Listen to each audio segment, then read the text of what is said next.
Castillo. I see him present there in the boardroom. Hello, Mr. Vélez. How are you? Pretty good, sir. We're live. All right. Time is 6:01 p.m. and I'm calling this regular scheduled meeting of the United Independent School Board Trustees to order.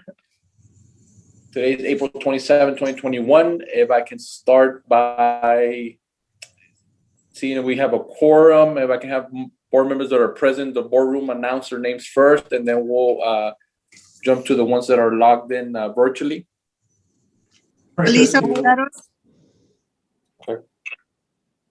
I messed up.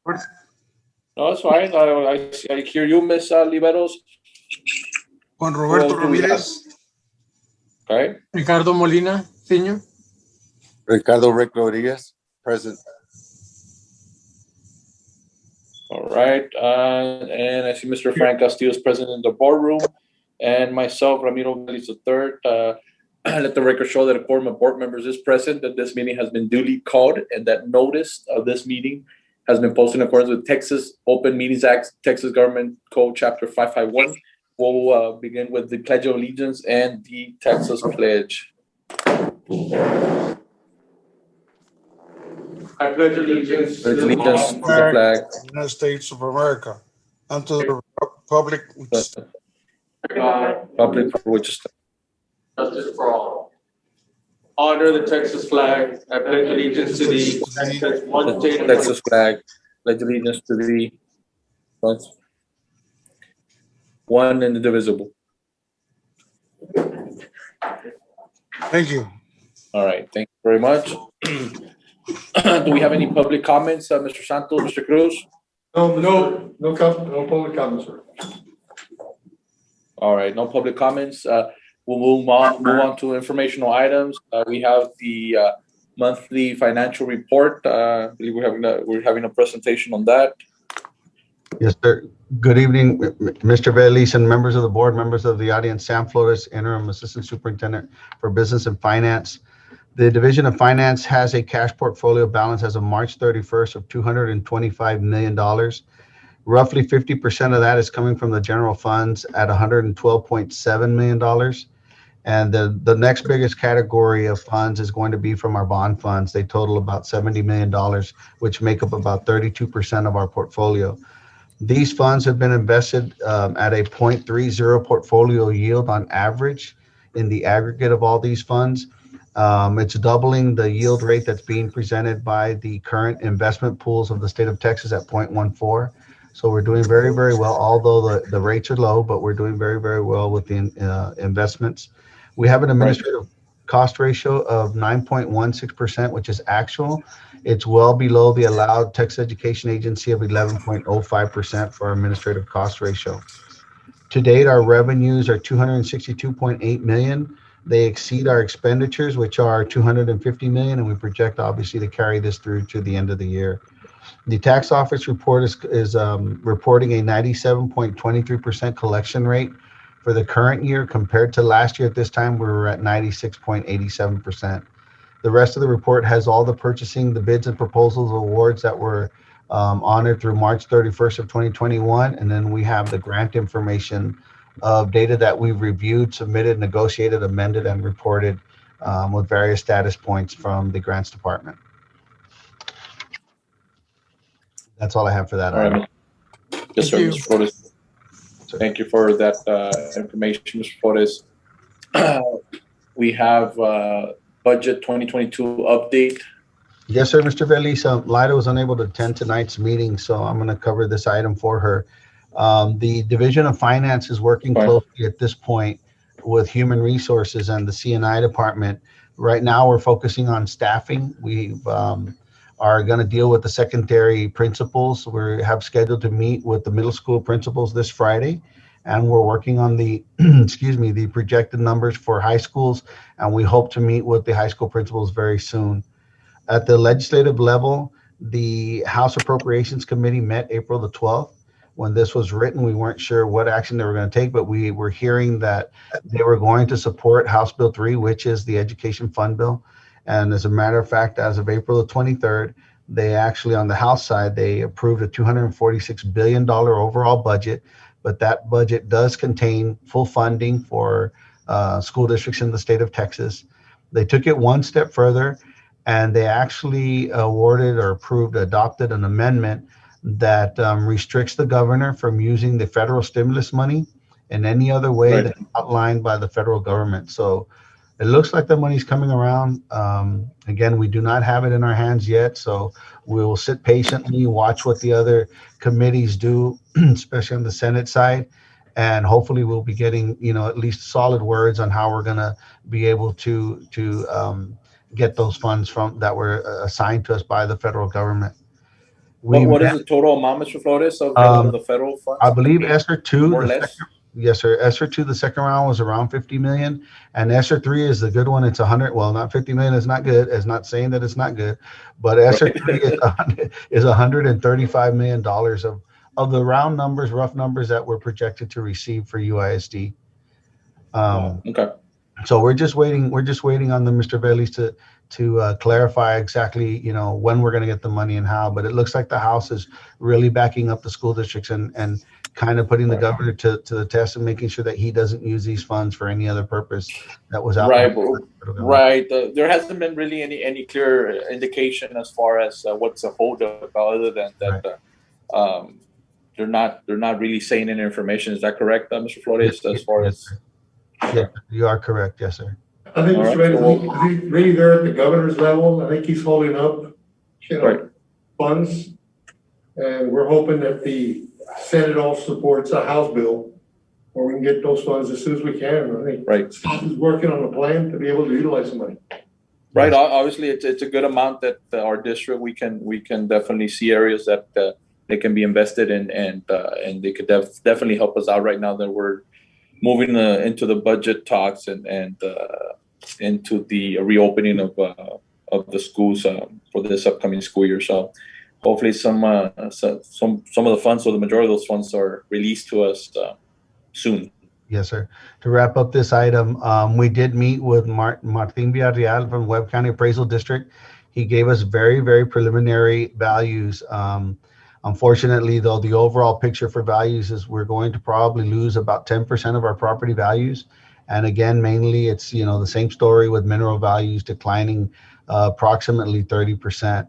But we should be getting better numbers or more up-to-date numbers by the end of April. And as we go through these key factors, we will keep the board informed and see where we're at. Looking forward to our 21-22 budget. Right. Okay, Mr. Flores, thank you very much for the information. Thank you, Mr. Flores. Yes, sir. Yes, sir. We'll move on to the voluntary group benefits insurance. Item C. Good evening, Mr. Valdez, Hello. board members and members of the audience. My name is Ofelia Dominguez. I'm the Director for Risk Management. And I'm going to go ahead and present to you the voluntary group insurance benefits. This is based on all of them. Its premium is 100 employee paid. The Employee Benefits Committee reviewed the 7 benefits that were coming up for renewal. We're glad to say that all of the 6 did not increase any premiums. Disability insurance through Sun Life, it's a 0 increase. The vision insurance through Itopia, it's also a 0 increase. The emergency medical evacuation, the Air Evac, it's a 0 increase. And the Fly You Home, that is a new benefit that's being provided to our staff, to the employees. And basically, this is part of the Air Evac, but this is medical transportation when it's not an emergency. Okay. We also have on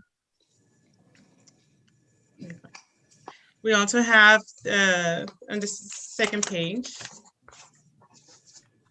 we have the prepaid legal services through MetLife Group, also with a 0% increase.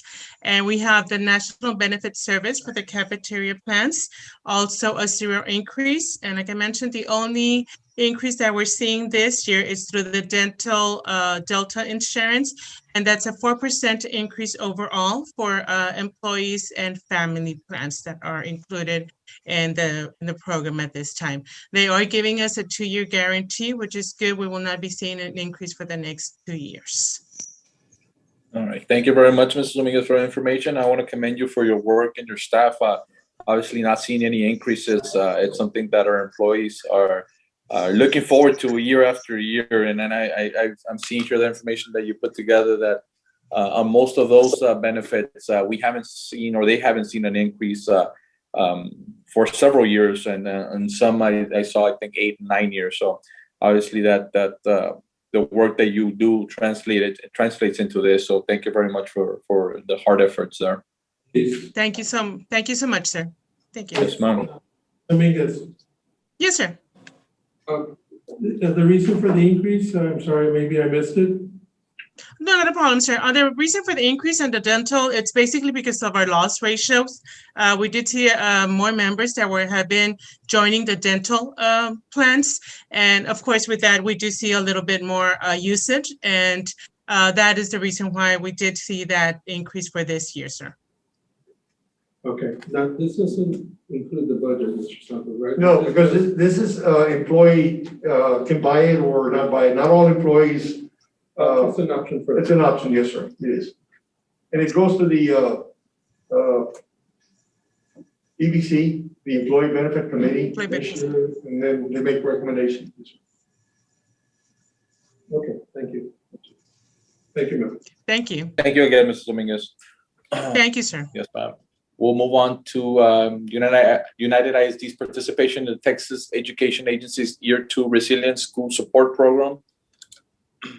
Yes, sir, Mr. Vélez, members of the board, Mr. Santos, members of the audience. At this time, as an informational item, just to report to you that this year we did participate in the Resilient School Support Program sponsored by TA. And again, as I presented last semester, there's only 40 districts across the state that were selected. With that said, we submitted the application again. We were again accepted. So just to recap on this one, and I'm not going to go to the whole thing. The participation in the program provides the following support for the district to apply that applies and are selected to the participants. The 4 bullets are there. I will go over them with you already before we can go to the next slide. And I'm going to go quickly here. The UISD RCP goals. I will go over really number 3, which to me has been very effective this year. It integrates effective instructional strategies to maximize student assignments completion with a 10% increase of assignment or completion. All these goals, we're meeting them, but I think number 3 is one that really stuck out. If I can go to the next slide. What this shows is on the right side, District A, District B. This is true data, the districts across the state. When we started the promo, and this is information from December. If you look at the numbers in District A and District B, it talks about the increase of implementation best practice in the virtual instruction.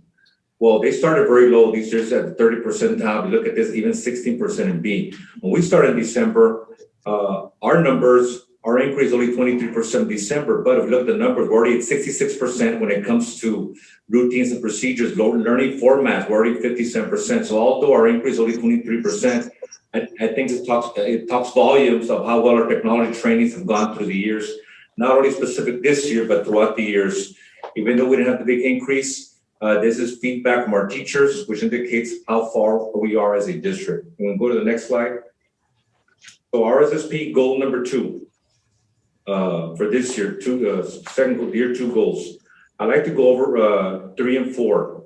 To me, very important. It creates professional development modules on social and emotional wellness for teachers as a segue to the social and emotional learning programs for students for the following school year.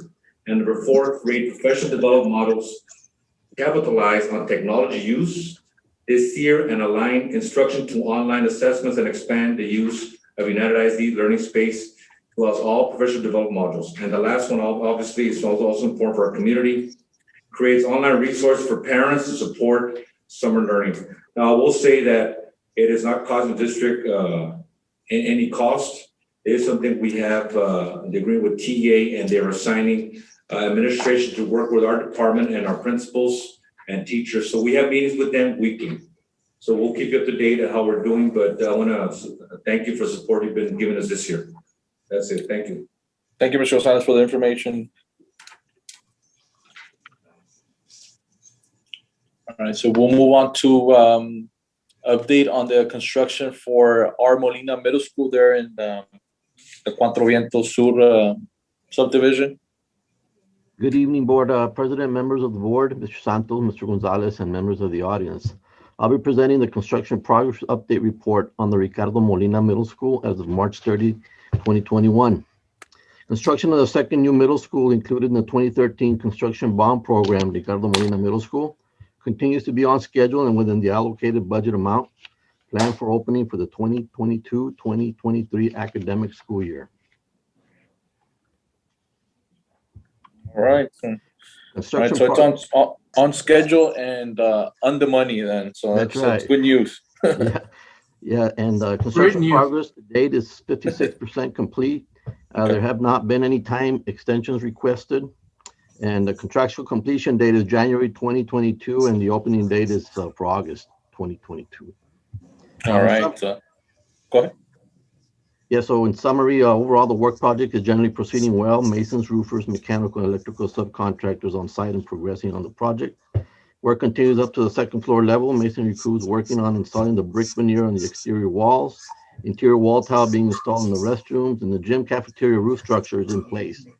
Installation of roof is to begin shortly on the other areas, and crews on site, paving on bus loop in place, and final grading ongoing for the parking lots.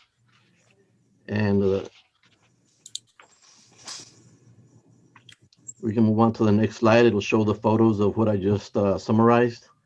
And that's an aerial view of the roof structure, approximately 50% installed and brick veneer at the main entrance wall. And this is another aerial view of the overall site and the building. And here's some detailed views of the exterior wall veneer, brick veneer. And the other photos, supporting photos, are interior shots of finishes and above ceiling mechanical, electrical, and plumbing. It looks good. Maybe within the next couple of months, Mr. Alanis, maybe we can set up if any of the board members want to do a walkthrough. I'm not sure if we're at a point that it's safe for us to be able to walk around the site and look at the ongoing construction. Sure, we'll definitely plan for that, and Okay. I'll keep you updated. Yes. All right. Thank you very much, sir. Well, thank you. Mr. Lanis, one question. Yes. Yes, sir. Mr. Ramirez? Did they already started on the Ramirez Middle School? I think we have another, we might have an update on it as well. I'm not sure. Let me see. Yes, what we have, Mr. Vélez, on that one is really to approve the recommendation from the Bond Oversight Committee. Right. That's what I saw. Right. Yeah, Mr. Ramirez, on that one, I think we're moving along, but it hasn't, we haven't broken ground or anything like that. We're still in the preliminary stages, but it's obviously moving forward. I think we're going to have a presentation a little bit further along in the meeting today. Correct. Thank you, sir. Thank Yes, you. sir. All right. Thank you. Mr. Alanis, thank you very much for the information. Yes, sir. Thank you. All right, we'll move on to on-campus off-season plan for fine arts and athletics. Yes, good evening, Mr. Vélez, members of the board. Can you all hear me okay? Yes, sir. Go ahead, Mr. Rodriguez.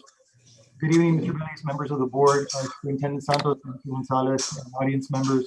My name is Jerry Rodriguez, and I'm the Director of Fine Arts for United ISD. I wanted to go ahead and just summarize some of the things that are happening now at the end of the school year.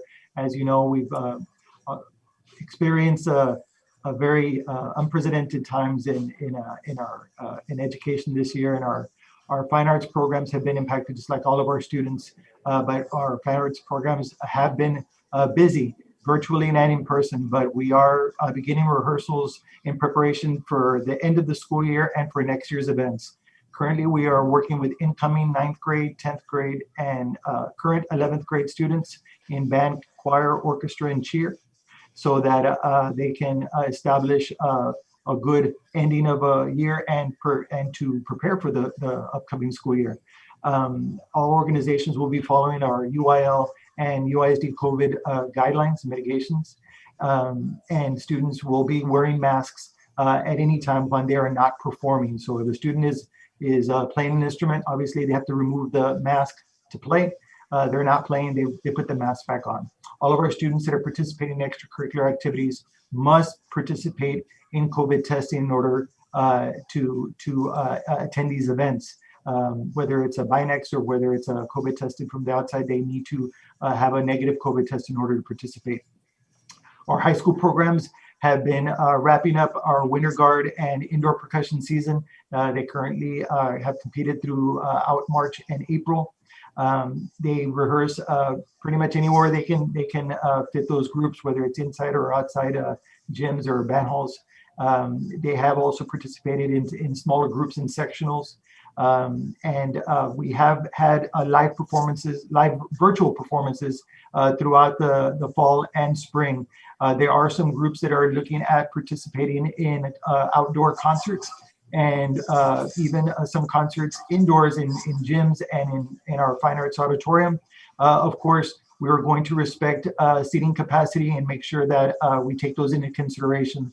We will limit seating as needed. Summer marching band rehearsals will have already begun.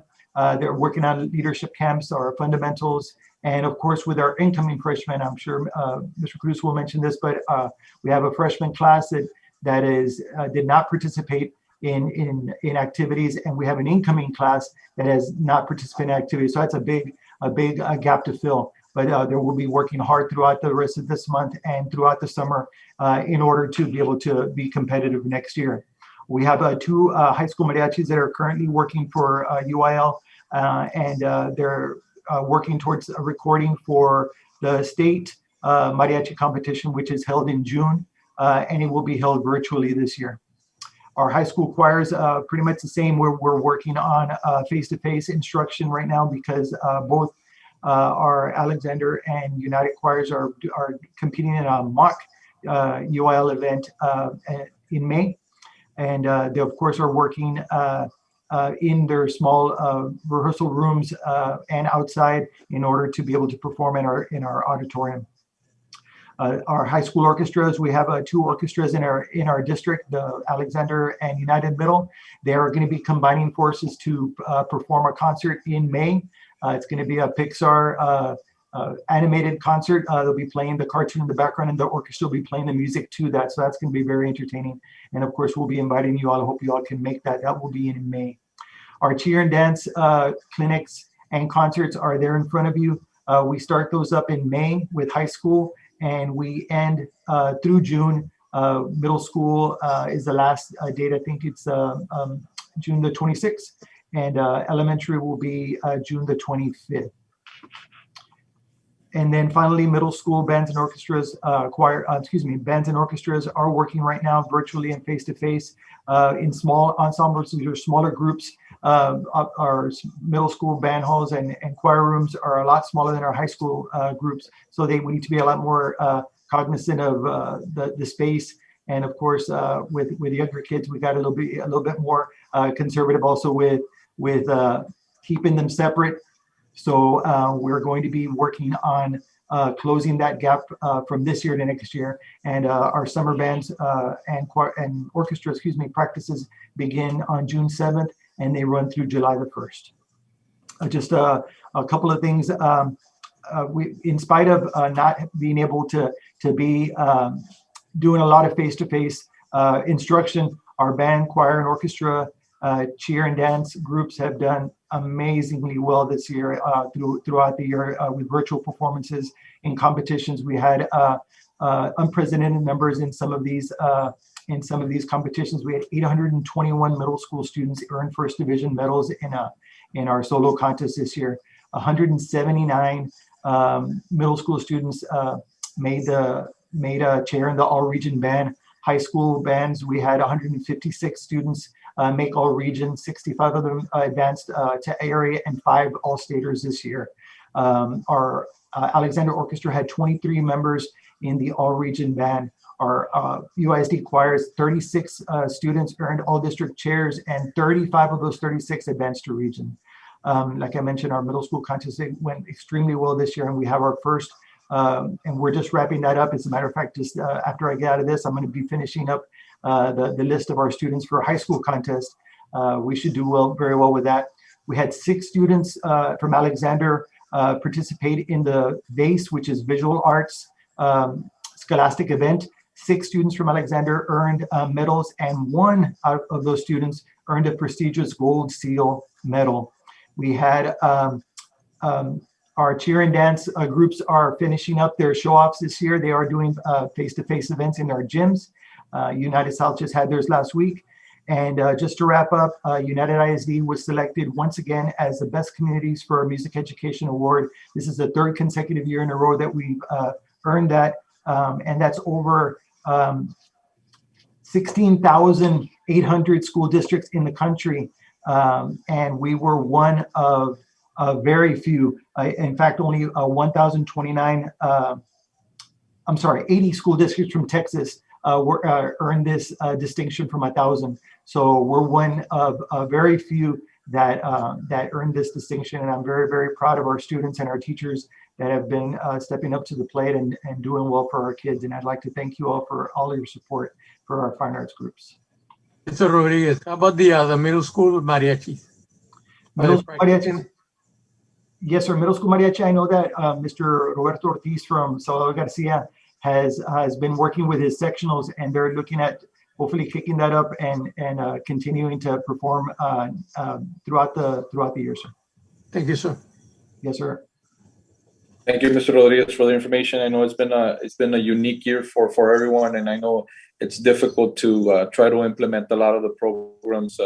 I know our staff has done a tremendous job welcoming the students back and getting that participation up from our students, and I know it's not easy. So again, I want to commend you for your hard work and your staff, and obviously congratulate the students that have earned accolades throughout the year. So it's obviously the hard work that has been put in by the staff and by them as well. So again, thank you very much, Mr. Rodriguez, for the efforts.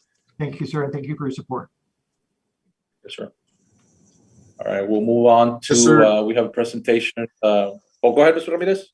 Yes, sir. Mr. Veliz. Yes, sir. Cruz is next. Go ahead, Bobby. Yes, sir. Mr. Veliz, can you hear me? Yes, I can hear you. Yes, sir. I can't even see. Sir. Good evening, Mr. Veliz and UISD board members. Good evening. This is Bobby Cruz from the Department of Athletics. Yes, sir. Just wanted to give you an update, like Mr. Rodriguez, on our side, which is athletics and the activity. Yes, sir. First, I'd like to thank each and every one of you, board members, Mr. Santos, Mr. Rendon, Mr. Garza, for your support this year. This year was a very trying year. Right. As you know, you approved varsity athletics only this year. So we did not have middle school athletics. We did not have freshmen or JV. At the time, our COVID numbers were pretty bad. And so we started out with a small group, and thank goodness with a lot of people's support, we were able to get through this very trying season. And our kids at the varsity level were very, very successful this year. I can't tell you enough how many parents have called me or pulled me aside and wanted me to thank our administration, thank our board for allowing us to get back on the court, back on the field, and give our kids their senior season or their junior and senior season. And so with that being said, so thank you very much. I wanted to also touch base very briefly on the activities that we have and that we're trying to do. Like Mr. Rodriguez said earlier, I think athletics and fine arts, we work well hand in hand together, and a lot of activities we do together. But we're trying to bring back our kids back to 100% as much as we can. And we've already begun to do our high school and middle school off-season programs where the kids come in after school for up to 90 minutes to 2 hours, and they get to work out, and they get to work out with weights and conditioning, strength and conditioning. They get to work on their skill set, whether it's volleyball, basketball, or softball, or track or tennis. Now they get to work on that, and it's very crucial for those kids, especially those freshmen and middle school students that did not have a season this year. And it gives them an opportunity to catch up. So we have begun our middle school off-season programs. We will begin our spring football coming up here pretty soon. You're going to see us in full swing. Our volleyball and basketball leagues are going to start kicking back up in the spring here in probably May, and then we go into our summer leagues. We're going to begin to open up our weight rooms and our open gyms. for our own students, and we're not talking about alumni or students from other districts, or we're going to open up our campus and our gyms for our students to come back and begin to work out and have access to those weight rooms.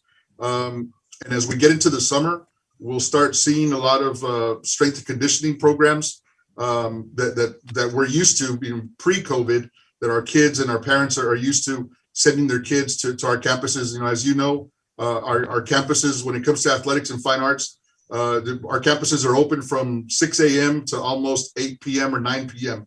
And so we're trying to get back to that full understanding that all of our COVID guidelines, mitigation guidelines are still being followed and will be followed until further notice into next year. So we're still cleaning our equipment. We're still washing our hands. We're not sharing drinks. We're wearing masks constantly. We're working out in small groups. Our coaches are being very, very meticulous and detailed and as safe as we can to provide a great environment for our kids. And I was just talking to Mr. Rodriguez about this, and our staff is saying our kids are safe with us. You know, we do so many things for our kids so that they can feel safe, and everybody, it's a team effort, you know, like Mr. Garza's group and the custodians, they help us clean. The nurses help us, the athletic trainers. We have a very, very safe environment. You know, and I'll say this again, I've said this before, the part that scares us is when these kids are away from us and you know, they're traveling to San Antonio or Dallas, and you know, we can't control that when they go play over there. But here at our schools, in our classrooms, in our gyms, in our fine arts, in our band halls, I'm very confident that our kids are safe and that we're always doing the right thing because we have to. The UIL rules say we have to do these things. So we're going to try and get back as close as we can to 100%. We've already been meeting with our principals, and they're aware of our plans of coming back. We've been very successful this year in spite of COVID. All of our schools did extremely, extremely well. Just recently, you know, United Boys and Girls won the district, and United South district championships in basketball. United South last night clinched the outright district championship for baseball. LBJ, congratulations, softball clinched the championship, a co-championship with Eagle Pass.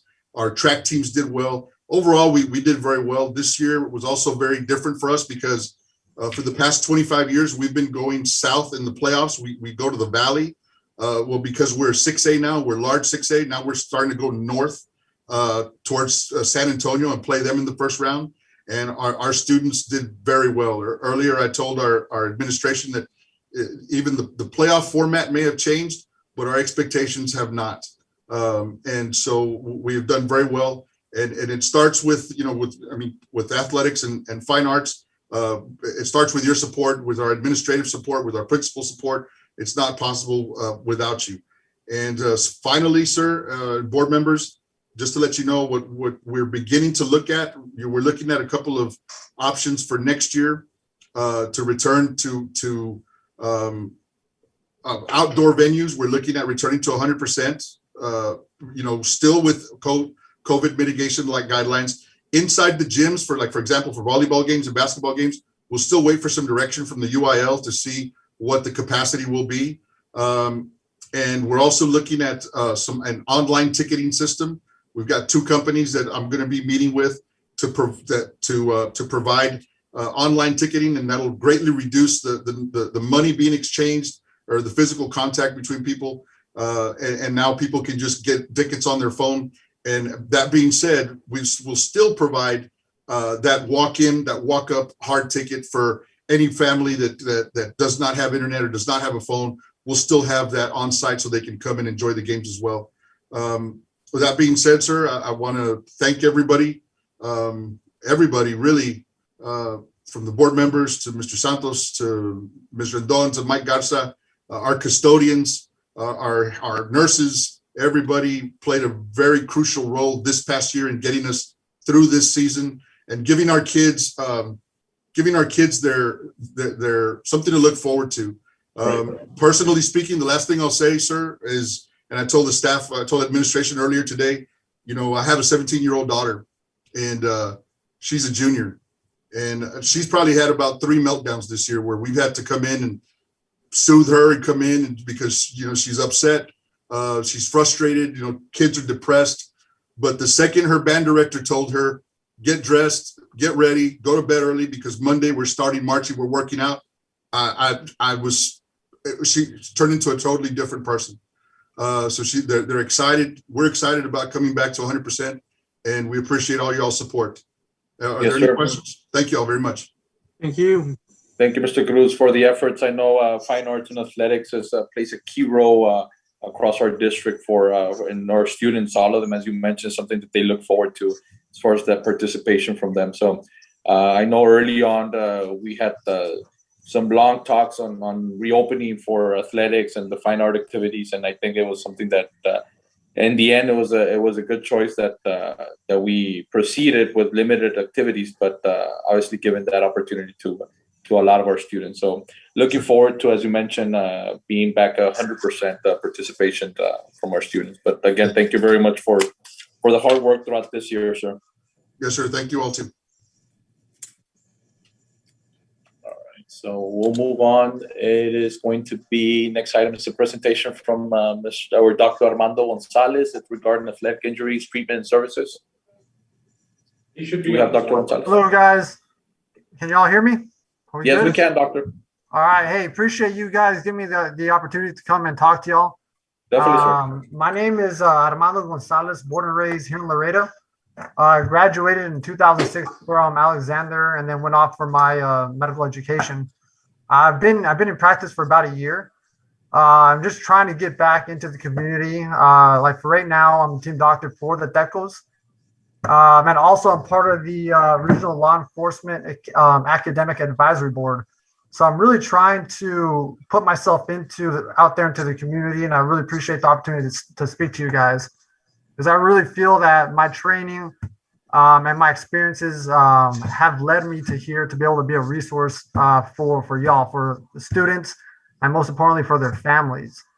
So a little bit of background: I did my training in family medicine out in Pennsylvania, over in Philadelphia, and then I did my sports medicine fellowship in Pittsburgh at the University of Pittsburgh Medical Center, which it's one of the more prestigious programs, where I was able to pretty much take care of all kids from middle school, high school, to my main team was the University of Pittsburgh football team, and even with the Steelers. So I have this whole host of experiences that I'm trying to offer as a resource to the community. And I just want to let you guys know that my office is here in Laredo. I'm here to stay in Laredo, and any which way I can help you guys, I'm more than happy to. Like I said, I'm really trying to put myself out there to be able to give back to the community. So any which way I can, I would love to be a part of helping out UISD, whether it be on a part-time basis with the school, however the case may be. I'm here to help out. All right. Well, we appreciate it, Doctor. As a district graduate, we always welcome our students back to say a few words, and then obviously something that makes us feel proud that our students graduating from our district are able to come back to the community and offer their assistance or help in their respective fields, such as yourself, sir. I appreciate that. Thank you. And like I said, any which way I can help out, I'm just a phone call away. I have an open door policy. So any which way, I'm letting you guys know I'm here as a resource. Like I said, I'm trying to really put myself out there, where I'm part of this advisory board for the Law Enforcement Academy. I'm working with the Tecos. I'm really just trying to get myself out there and give you guys a resource to use. Appreciate that. Dr. Gonzalez, Ma'am. may I? Mr. Yes, Bailey? ma'am. Yes, Okay. ma'am. Dr. Gonzalez, I just want to thank you for taking time out of your busy schedule. I know you had a commitment today, and I appreciate you finding some time to present to us. I will definitely speak to Mr. Cruz and see what we can do to help you in your endeavor to get back to the community. Awesome. But once again, thank you. I really appreciate the opportunity, for real. If you guys ever need me to do anything else, don't hesitate, whether it be career day, literally anything. I'm no more than a phone call away. Dr. Gonzalez. Yes, ma'am. Yes, sir. Castillo here. I wanted to ask you, you said you went to what school? High school? High school was Alexander. Graduated in 2006. Okay. Did you go through the magnet? Yes, sir. Yes, sir. Very good. Yeah. I'm glad to hear that. Yeah, so I went to Magnet and then went to Texas A&M from there, and then the medical school. And just so you know, most of my friends from the Magnet program all went to do something in the medical field, whether it be dental, veterinarians. There's 3 doctors, a dentist, and the veterinarian amongst our group. So everyone's fairly well for themselves. How did you like the experience at the Magnet? I loved it. So a lot of my friends were my friends from elementary school and middle school. So we just continued it through there, and then a lot of us also went to A&M and UT. So we all sort of were in the same area, same location for pretty much 4 years old through 22 years old. Very good. Thank you very much. No, hey, thank you for everything. Mr. Veliz, Ms. Oliveros, yes. if I may. Yes, you may, sir. I will be reaching out, Ms. Oliveros and board members. I will be reaching out to Dr. Gonzalez. He's one of our ex-athletes and our ex-students. This past year with COVID was pretty strange, but in that the UIL pretty much gave all of the kids a pass on their physicals this past year. So not a lot of kids took their physicals. The UIL honored the physicals from the year before, but I'm expecting anywhere from 3,000 to 5,000 athletes this coming summer to need their physicals. And that would be a great resource. I will reach out to Dr. Gonzalez. The second thing, we have spoken with Dr. Gonzalez, and I would like to get him to come and speak to our trainers, because our trainers have direct access to our kids when it comes to injuries and things like that. So thank you, Mr. Gonzalez. Appreciate it. Thank you, Mr. Cruz. All right, awesome. Thank you. All right, so we'll move on to next item. Thank you. It's going to be United Independent School District Management Fellows Program. You want me to begin? Okay, thank you very much. Yes, sir, go ahead. My esteemed fellow board members, thank you for supporting me to bring this presentation before you. I'm going to try to summarize it very quickly because I'm sure we have a lot of things still pending. But anyway, my interest is, it's really a really good entry from Dr. Gonzalez's comment about how he specializes in certain things in the medical field.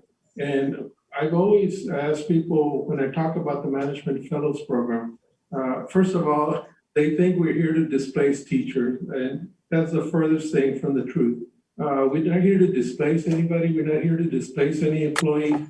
What it is augments the current programs that we have, the current staff. It allows people who have graduated with a master's in public administration to come in to our school district and help us guide it to become more efficient and more effective in our operations. It has very little to do with academics. Needless to say, though, a master's in public administration is actually learning through academic fields, and the universities that provide those degrees have allowed many governmental organizations to become better.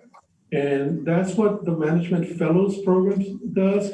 Maybe the term Management Fellows Program throws some people off, but it's really an entry point where we can allow graduates with Master's Public Administration to come in and help us become better at what we do, not necessarily academically, but in how we can perhaps save tax dollars, perhaps become more efficient in how we operate our resources that we have. And as you know, limited resources sometimes come into play. So we need to be better at what we do. Now, historically, the fact is that the Higher Education Board in 1999 determined that South Texas particularly needed to promote programs and to train professionals, particularly in the fields of government, to bring adequately and properly administer public programs. And so the Masters of Public Administration were created in all the universities, particularly in South Texas, starting with TAMU, going up to Corpus Christi University, UT Brownsville, UT, the other school in McAllen, I can't remember the name. So San Antonio particularly also took advantage of it, and they created their own Management Fellows Program in the city of San Antonio because they saw how good it can help the governments operate. And so if I continue with the next slide, please. And so I wanted to show you a real quick video. I don't think we have more than 2 minutes, but it might be even less. But I want to pattern it over the Presidential Management Fellows Program that was launched back in 1978. And it gives you an idea when we bring people from the MTA programs, it'll be very useful to help us in our duties to become good, I would say, stewards of public funds. Go ahead and press that real quick.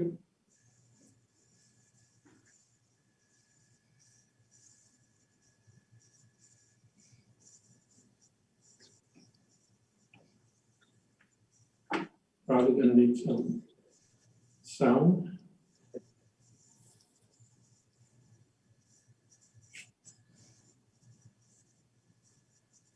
It remains the federal government's flagship leadership development program for advanced degree holders. PMFs are united by their interest in improving public policies and programs and their commitment to public service.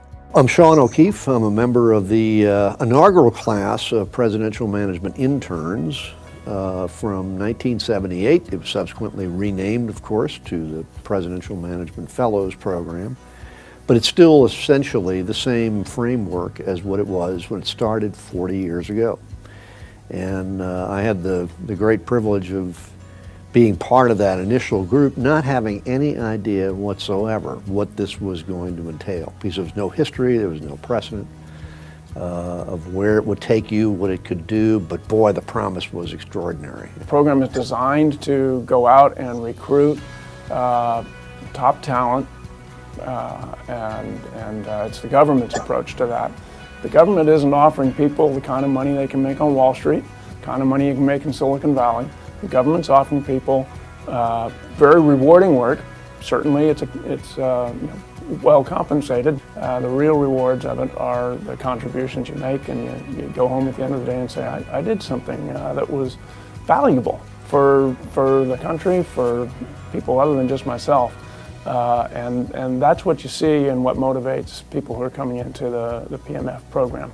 This program attracts people who want to improve the way government functions, who care about policy, who want to build a better country, a better world. I think when you think about the challenges that the government faces, everything starts with leadership. At the end of the day, leaders create strategy. Leaders look at execution of strategy. Leaders help middle management think about strategy. And ultimately, the PMF is the next generation of leadership for government. And we need a strong PMF. We need strong PMFs to come through the system, graduate from the system, stay a part of the system, and to help the American people see the value of what their federal government delivers for them every single day. The PMF program's value to the federal government is a huge infusion of optimistic, unjaded talent that comes in. I knew that the PMF was a way that I could maximize my potential and the ability for me to give back to my country because of the flexibility that's built into it. I think it is all about public service, giving your skills to the American people, and it is really, to me, an honor to serve as a civilian after having served in the military. I would say that if you're applying for the PMF, you have to be ready to make certain that you know that you're going to be taking on a leadership mantle. It may not come right away, but you're going to have to understand that. And through that process, though, you're going to have to be focused on the challenge. You're going to have to chase challenges and not promotions. And so as you think about what you're thinking about coming into the PMF program, that's my number one thing. Chase the challenge, not the promotion. The enduring feature of what public service is all about is always going to be the same. It's best done when you set your commitment and your mindset to doing whatever task is before you, to leave the condition better than the way you found it. Thank you. You can close the video. So in conclusion, there's more in the material, but I don't want to belabor the point. What I'll be asking for from my fellow board members, and of course with the superintendent's hopefully support and staff support, that we consider bringing this program into fruition by 1/1/22. And so I have changed the deadline as to what I give myself in order for staff to fully explore these ideas. And to me, it's a worthwhile program. It would include perhaps up to 3 MPA graduates that would be assigned to different, they would start in different departments within the school district: facilities, budget, and human resources. And thereafter, we would hopefully be immersing these people, these graduates, and they can come from anywhere, including South Texas universities, but I would open it up to Texas universities or even nationwide who want to have and bring them in and immerse them into our staff that's already can lead them, can teach them, and help them do things that perhaps sometimes we need that new idea coming in, and we need it on a scholastic level. Somebody who's bringing in the most current scholastic academic thinking to help us. And again, this is not anything where we replace or displace teachers or any staff. It's simply immersing young and different people to come to our school district and help us do public service the right way. And so hopefully something that the fellow board members and the staff will join me in hopefully pushing for this program, which I think would do helpful to everybody. And I think when I've talked to staff and other organizations, they always want the research part. They always want to know how to do better research. They want to know how to quantify things. And I'm not talking about scholastic, or I'm talking about operations again. And again, I yield the floor. Thank you very much, Mr. Ellis and board members, but hopefully we'll be able to bring this back again soon as an action item. Thank you. Definitely, Mr. Garcia, thank you for the information. Obviously, it seems something that we can definitely follow up and discuss at length. I do see that there might be something that might be worthwhile pursuing and offering that for individuals that are interested and see if we can, as you mentioned, get it started and then obviously proceed to make it grow from there as well. So. And if I may add also, yes, it might even allow local MPA graduates to remain here in Laredo and in our school district. Definitely. Yeah. So I don't foresee any issue. I think, Mr. Castillo, we can definitely bring it back in the next several meetings and then make it an action item, and then give some type of direction for our staff to try to create the criteria. I think I saw some criteria already there as far as some requirements, and just proceed with it and move forward with it, sir. Thank you, sir. Yes, sir. All right, with that, we'll move on to next item. We are at items for individual consideration. We have approval of monthly disbursements. Yes, sir. Thank you, Mr. Velis. The Division of Finance presented the board members with the disbursements that occurred during the month of March. We'll entertain questions at this point, if anybody has any questions. I don't think we have any. Yes, sir. Any questions? All right. All right. So with that, okay. Let me see. I lost my place here. It's monthly disbursements, and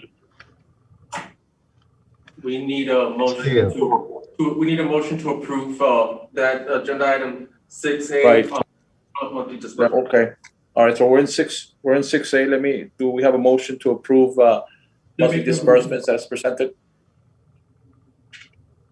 So move. All right. So we have a motion with second. Any further discussion? All right. All those in favor? Aye. Aye. All right. So all those against? None against. Motion passes. That's for monthly disbursements. Second one from there is going to be approval of property tax refunds for the month of March 2021.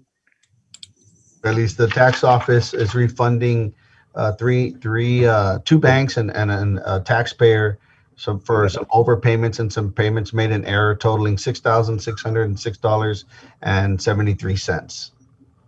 All right, thank you, Mr. Flores. Do we have a motion? So move. Second. Motion and a second by Mr. Ramirez. Any further discussion? All those in favor, aye. Aye. Aye. All those against, none against, motion passes. Thank you, sir. We move on to item C, approval of adoption of health self-insurance resolution. Good evening once again, Ophelia Dominguez, Yes, ma'am. Director of Risk Management for the record. And I'm presenting the approval of adoption of health self-insurance resolution. And this is based on Texas Education Code 22.08. Board resolution acknowledging financial obligation of the district employee group self-insured health insurance plan. It is projected that board contributions and employee contributions will be sufficient to cover all costs of the district health insurance plan. All right, thank you very much, Mrs. Dominguez. Do we have a motion to approve as So presented? Motion and second. Any further discussion? All those in favor, aye. Ramiro, Mr. Castillo has a question on that item. I'm sorry, Mr. Castillo, I didn't hear you there. Go ahead, Mr. Castillo. I'm gonna try to get closer to the mic here. Yes, sir. I just wanted to ask Ms. Dominguez, I'm sorry again to trouble you with this question, Ms. Dominguez, but do you have a ratio about how much is the percentage for board contribution versus employee contributions? We have a break. I can go ahead and give you the monthly breakdown, sir. An employee per member per month. The contributions by the board, it's $425 per month. And then depending on the different, we currently have two health plans, which is the Core Plan and the Core Plus Plan. And that one, I'll give you the employee only. For example, on the Core Plan, it's $81.12 per member per month. On the Core Plus, on the per member per month, it's $170.62, which you can see it in front of you, sir, right here, which is the next presentation that I have. Okay, got ahead of you. Thank you very much. Yes, sir, thank you. Okay, and my next item would be approval of the district. I'm sorry. Hold on, they need to take a vote on this. Yeah, I'm sorry, thank you. We're gonna finish the voting, so, yeah, just a second, real quick. So, we have a motion and a second. We had discussion. All those in favor, aye. Aye. All those against? None against, so that's for the approval adoption of health self-insurance resolution that passes. Next item is approval of district group health insurance rates, district contributions and plan changes. Mrs. Dominguez?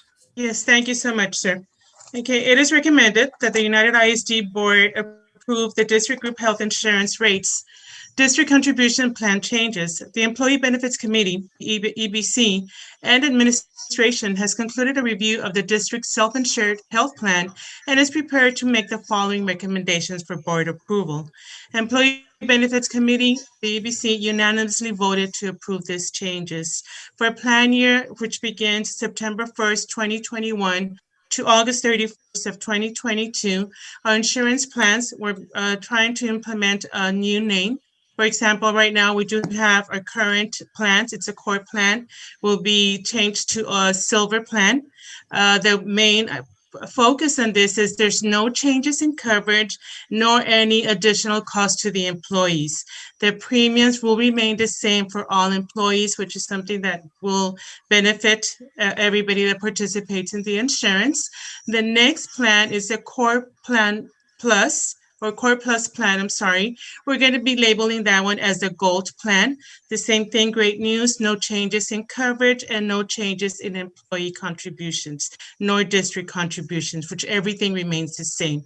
The next item that we would like to introduce is the HMO plan, which basically HMO stands for the Health Maintenance Organization. It's a lower cost contribution for employees as compared to, for example, right now our Core Plan, which is a low plan. This would be a cost of $61.12 per employee. It's a $20 savings per employee per month. District contribution will remain the same. Okay, we are planning this as a pilot program to be able to have another plan to make it available for employees that would like to save a little bit more money, yet be able to participate in the health insurance. And basically, back in 2015, 2016, this is when we started with the self-insurance plan. And this is the contributions or the plans that we still have and in favor or enforced. Right. So, Motion to approve. I think it's a great information, Dominguez. Obviously, having no changes in coverage and no changes in the contributions of our employees. I know that's something that they look forward to. And again, I think you answered Mr. Castillo's question on the contribution that the district makes, and obviously a lot of times information like that does not get presented to the public. But we're at $425 per month on the district's contribution. Is that correct? That is correct, sir. Yes. For That's all correct. plans, Okay. for members. Yes, sir. For all plans. So you can definitely, so just to, thank you very much. So just to put it out there that the district obviously is contributing to every plan, to every employee that decides to partake in the health insurance. And this year, coming up with a new bronze plan, obviously trying to give another option there to our employee. But again, reiterating, there's no changes in coverage, no changes in the contribution, which is obviously a great testament to the great work that you've done and that your staff has done. Obviously, to keep that going for our employees. So thank you very much, Mrs. Dominguez. Thank you. Thank you, sir. Yes, ma'am. All right. So do we have a motion to? Motion to approve. Motion to approve. We have a second by Ms. Oliveros. Any further discussion? All those in favor? Aye. Aye. Aye. Ramirez. All right. All those against? None against. Motion passes. Thank you very much. Thank you so much. Yes, ma'am. We'll move on to item E, approval of guaranteed maximum price, GMP, submitted by Line Decker Construction, Texas Inc., and the amount of $24,087,922 for design and construction of Juan Roberto Ramirez Middle School, which is located in the Acueros subdivision off Mines Road.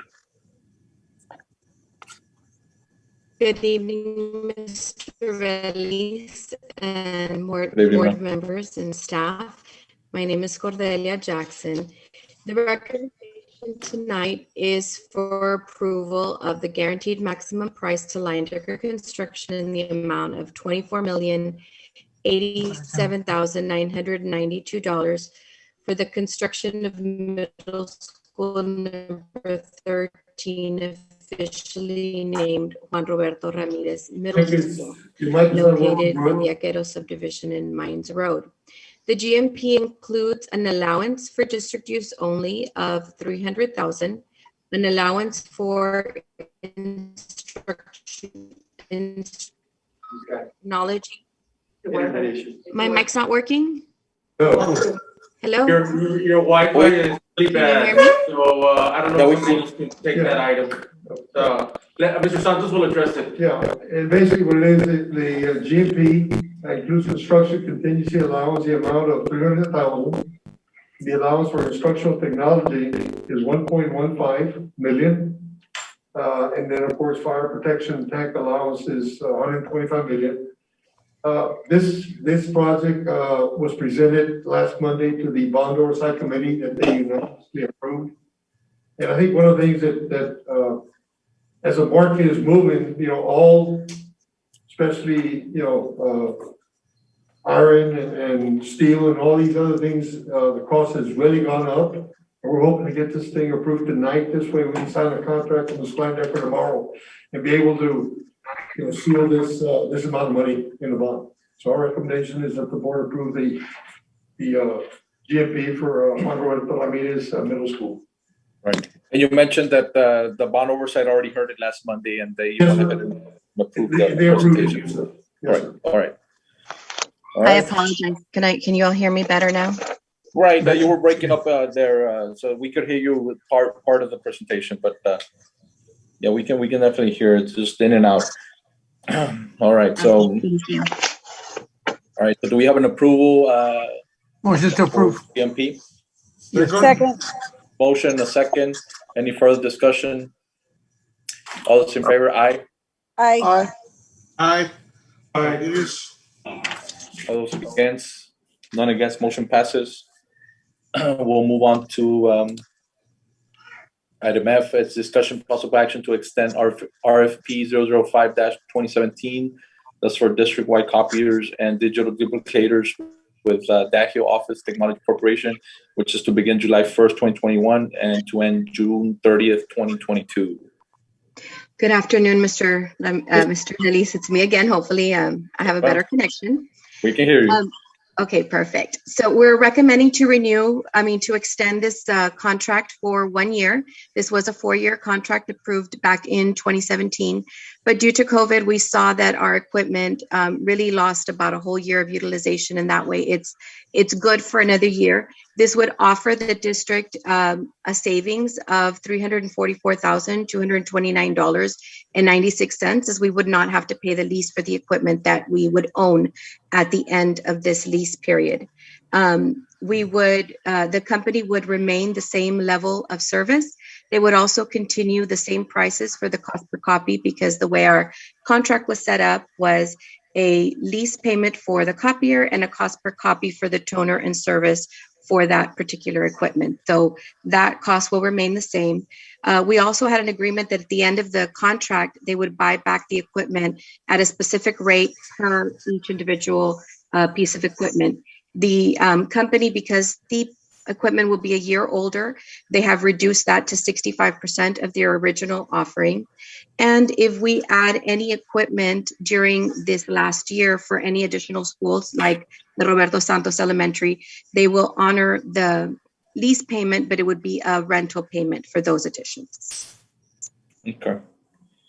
All right, but this is obviously something that we have to obviously already move forward since the 4-year contract had just ended. Is that correct?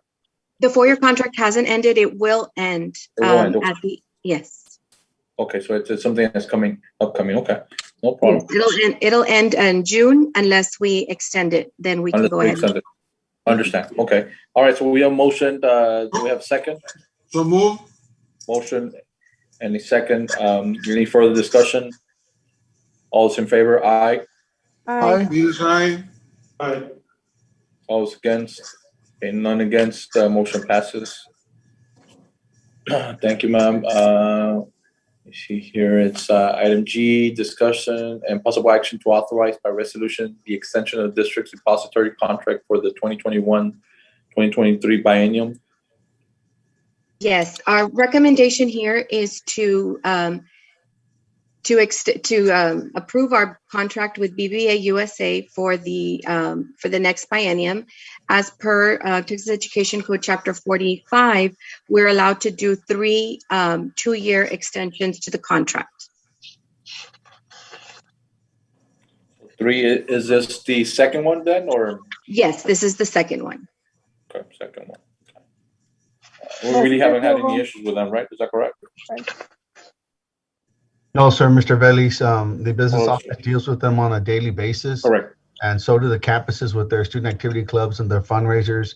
Anytime we have run into any kind of conflict, they've been there to help us out, track down deposits if that's the case, help us with the courier that gets the money from our accounts from our locations to the bank. So we've been running smoothly with them, sir. Good deal. Okay, no issues there. All right, do we have a motion? Motion second. Any further discussion? All those in favor? Aye. Aye. Ramirez, aye. All those against? None against. Motion passes. We'll move on to approval of awarding bids, proposals, and qualifications. I think we have one bid or several renewals. I think I see here. Thank you, Mr. Veliz. Yes, go ahead. The recommendation is for RFP 10-2021 6-stage air filtration systems. The recommended vendor is Green Dream International. When we prepared the agenda item a week ago, we were looking at the funds being contingent on a federal funding. But the administration has approved, if you all will approve, to go ahead and purchase 500 of the units with general fund And then when approved, we would purchase the other 6,500 units so that we can go ahead and have our units installed for the first day of school. Is this something that we would refund the general fund? Is that the way it would work, or? Yes, if approved. So if not approved, the expense would be just for the 500 out of the general fund, which would be $233,275. Once the contract is approved, we're looking for the 7,000 to be funded. I mean, the grant approved for the 7,000 to be funded from federal funds, which would be $3,265,850. Correct. Okay. We also have 4 renewals for your consideration. I would like to go through 2 of those renewals with you. RFP 2018-011, that's our self-insurance group administration plan. We got a 2-year fixed rate from Blue Cross. So when we first awarded this contract, it was a 3-year fixed rate with the option to extend 2 additional years. They've gone ahead and upfronted year 2 and year 3 prices. You'll notice that it says negative $471,342 for the first renewal and negative $947,210 for the second renewal. And that's due to some savings in medical and to some prescription rebates. The next RFP, which is 022-2019, kind of comes in line with this, and this is our medical and drug stop loss insurance. So this is for any claims over a certain threshold, which I think is 500,000. But Ms. Ofelia Dominguez is in the audience with us. The stop loss insurance would take effect. So the renewal rate for that contract is $1,233,636. Now, this is an increase from the previous year of $80,820, and it is based on utilization. But the overall rate between both contracts that we would pay to Blue Cross for this next year, the 21-22 year, would be $762,294. It would be the savings of 471, taken from the 1.2. That makes any sense? It does make sense. So there's the savings that we're seeing there in the previous we're utilizing here. Is that correct? Correct. Yes. Okay. All right. That makes sense. All right. So we have the bid, and then we have the renewals. Do we have a motion? So move. Second. We have motion, a second, and further discussion. I think people need to identify themselves from voting because the record's not clear who's voting for it, who's voting against. Okay, so we'll say the last name then, and when I call for the vote, we'll see your vote and you'll see your last name if you can, and that way it can be distinguished. All right, so we have motion, a second, no further discussion. All those in favor, aye, Bellis. Aye, Ramirez. Aye, Molina. Aye, Oliveros. Aye, Rick Rodriguez. Aye, Frank Castillo. All right, any against? None against, motion passes. Thank you. Thank you, ma'am. All right, so let's see here. All right, so item I, it's approval resolution decreeing the continued implementation of COVID-19 risk mitigation protocols and use of masks for students, staff, parents, and visitors. Yes, good evening, members of the Board of Trustees, administration, and those individuals of the viewing audience. We bring before you a resolution as more and more students come to the Return to Excellence. We have a little over 8,200 students who have returned to school as of today. And so we are asking for the resolution basically stating that we will continue with our mitigation protocols, specifically the use of masks for students, staff, parents, and visitors on any of our facilities. Yes, ma'am. And I think it's something that has to be continued for the foreseeable future. So this is obviously a good idea to put it out there and for the public or staff, students as well. All right, do we have a motion to approve? So move. Second. We have a motion by Mr. Molina, second by Mr. Ramirez. All those in favor, aye, Bellis. Aye, Molina. Rodriguez. Aye, Frank. Aye, Oliveros. All right, any against? None against, motion passes. Item J, to approve expedited waivers for the 2021-2022 school year. Yes, members of the board, last month you approved the calendar for the 21-22 school year, and now we bring forth some waivers with regards that coincide with the calendar. We are asking for a 4-day maximum waiver for the staff development components, which is 1,800 minutes that we would be asking for in lieu of instruction. And this is just a cushion. It's still 175 days. It's not that we're going to take another 4 days from those 175. That is the total days of instruction. It just allows us for a little bit more of a cushion in speaking to TEA. In addition to that, we are also requesting early release waivers. And this is for when a school conducts classes for less than 7 hours each school day. This is only for the high school the fall semester because it will close, or we will ask that the semester conclude in the month of December. So we're asking for December 17th, 20th, and the 21st. This will allow our high school students to take the final exams, return home after the lunch, and allow our teachers to work on closing out the grades and the credits for the fall semester.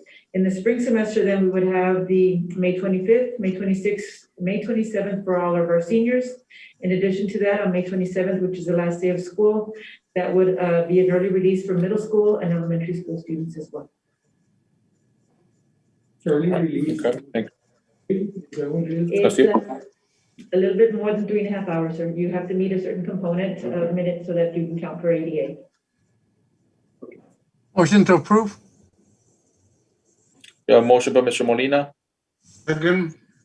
second by Mr. Ramirez. Any further discussion? All those in favor? Aye, Bellis. Aye, Ramirez. Aye, Oliveros. Aye, Frank Castillo. All those against? None against, motion passes.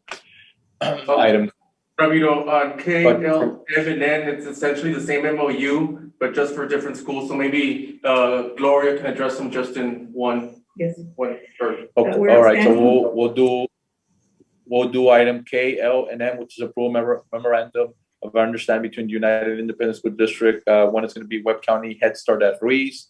Second one's Webb County Head Start at Finley, and third one's going to be Webb County Head Start at Safedini Elementary. Go ahead, Ms. Rendon. And then the last one, Acuya, N as well. And Acuya, and as well, okay. We currently have full day programs at Zaffarini and Gray Elementary. We are expanding for the 21-22 school year. Reese Elementary will have offer full day pre-kinder. The students from Salinas Elementary will attend school at Reese. Salinas will not offer pre-kinder at their facility or at their campus. So the students from Salinas will attend Reese for a full day program. We have partnered with Head Start, in which they pay for 2 teachers, $25,000, and 2 aides in the classroom to assist that particular teacher.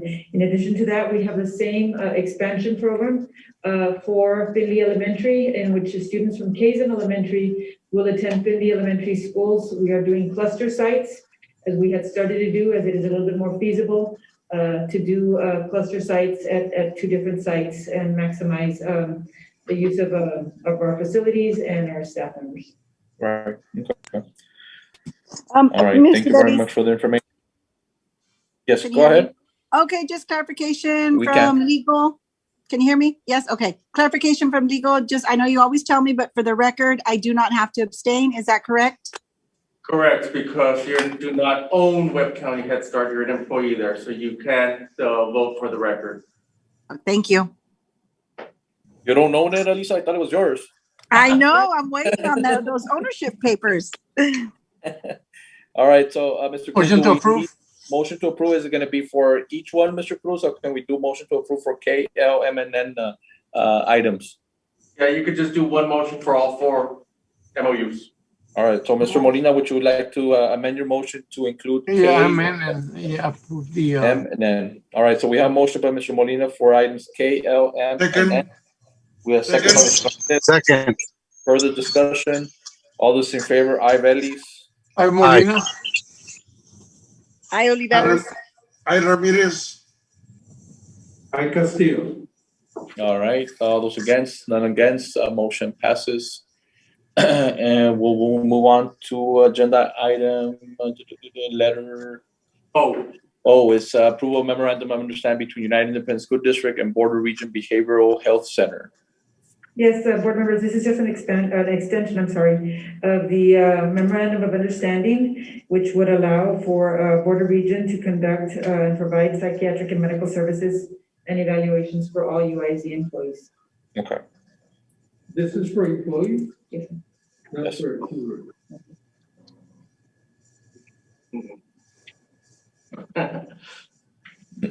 Okay, all right, so do we have a motion? Motion to approve? Motion by Ms. Molina, second by Mr. Ramirez. Any further discussion? All those in favor, aye, Velis. I Molina. I Ramirez. I Oliveros. Rick Rodriguez.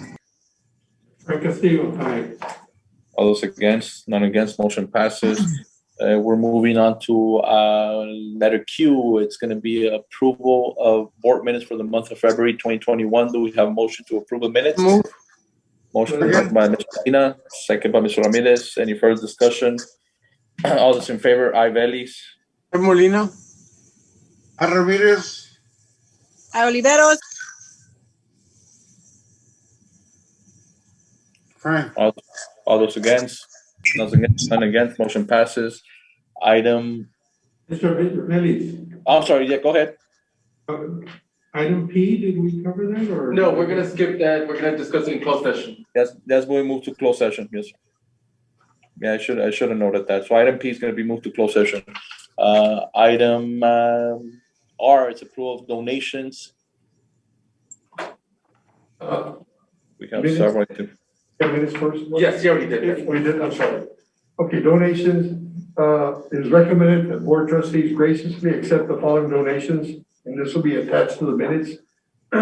We have 3 donations of $1,000 or more. Santos Elementary School received a donation of furniture for the foyer of the campus with the approximate value of $1,500 from Mr. Jose Cabrera, owner of Texas Fine Furniture. Alexander High School football team received a donation of $1,850 from the Alexander Football Booster Club. UIC Communications Department received a donation of $1,200 from Brick and Towel to be used for the 21-22 back to school publications. And then we have a lot of other donations under $1,000. This month it's $8,550 that we graciously accept. I want to thank all these supporters, business supporters and personal people that support our campuses in the district. Thank you, Mr. Santos. Do we have a motion to approve? Motion to approve? Motion by Mr. Molina, second by Mr. Ramirez. Any further discussion? All those in favor, aye, Velis. I Molina. I Oliveros. I Castillo, aye. All those against, none against, motion passes. All right, so we're done with the items at this time. We were moving to closed session. Time is 7:23 p.m. Board will adjourn to closed session pursuant to the sections, some of the sections of the Texas Open Meetings Act, TGC 551.071 and TGC 551.074. We will be approximately back within an hour or so.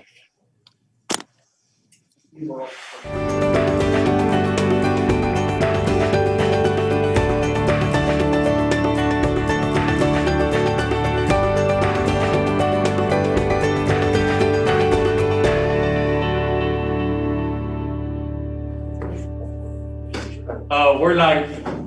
All right, okay. Time is 8:21 p.m. and we are reconvening from closed session. The board will take appropriate action on items if necessary as discussed in closed session. First item.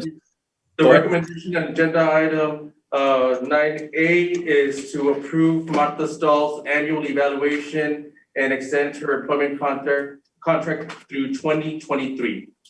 So move. We have a motion by Ms. Molina, second.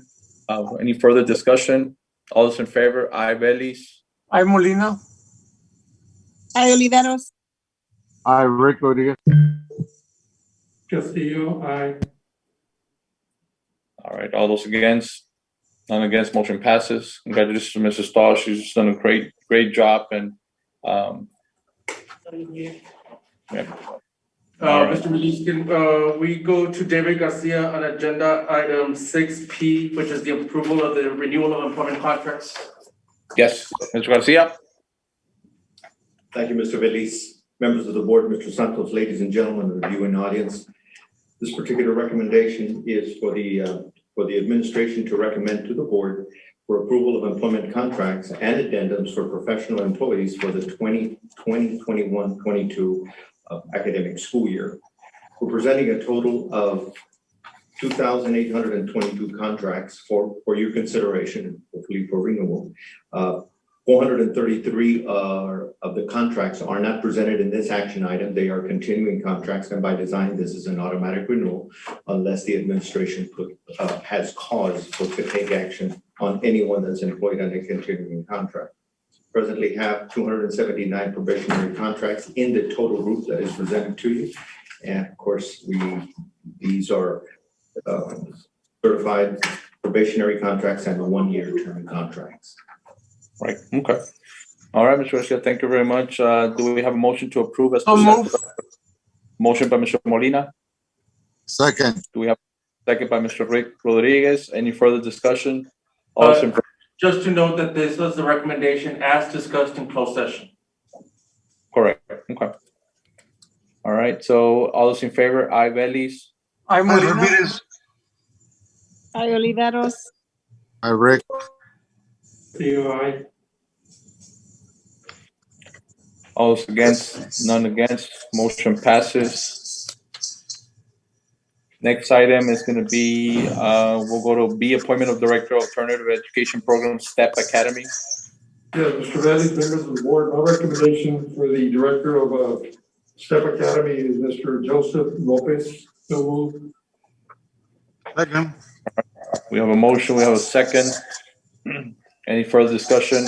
All those in favor, aye, Bellis. Aye, Ramirez. Aye, Rick. Aye, Oliveros. All right, all those against, none against, motion passes. Congratulations to Mr. Lopez. Congratulations, Mr. Lopez. Congratulations, Mr. Lopez. You've been out there a long time. Waiting for All something. right. Next item is item C, appointment of principal for Los Obispos Middle School, Mr. Santos. Yeah, Mr. Valley, members of the board, my recommendation for principal at Los Obispos Middle School is Ms. Olga Cantu. So move. Of motion by Mr. Ramirez, Second. second by Mr. Rodriguez. Any further discussion? All those in favor, aye, Bellis. Aye, Molina. Aye, Ramirez. Aye, Oliveros. Frank Castillo, aye. All those against, none against, motion passes. Congratulations to Ms. Olga Cantu. Congratulations, Ms. Cantu. Congratulations, Mr. Cantu. Ms. Cantu. Ms. All Cantu. right, so we'll move on. Item D, is it the action regarding non-chapter 21 contracts from non-certified professionals not offered for the 2021-2022 school year? Do we have a action on that one, Mr. Cruz? Yes, the recommendation is to approve administration's recommendation not to issue a non-certified contract to Monica Palizo for the 2021-2022 school year as discussed in closed session. So move. Motion by Mr. Molina. Do we have a second? I'm sorry, I didn't get that. Second by Mr. Rodriguez. Any further discussion? All those in favor, aye, Bellis. Aye, Molina. I abstain. Mr. Ramirez. Aye, Oliveros. Frank Castillo, aye. All right, all those against? None against? Motion passes. And final item that I see here is E, discussion possible action to authorize the district's legal counsel to submit offer of employment to prospective superintendent candidate. Yeah, the recommendation is to authorize legal counsel to submit an offer to David Gonzalez, prospective superintendent of schools for United States. Just in closed session. So move. Move. Second. All right. Motion by Mr. Molina, second by Mr. Ramirez. Any further discussion? All those in favor, aye, Bellis. Aye, Aye, Molina. Ramirez. Aye, Oliveros. Aye, Frank Castillo. All right, all those against? None against, motion passes. With that, we'll move to final item. It is 8:27. We have motion to adjourn. So move. Second. Motion. God bless all of you. Take care. Thank you very much.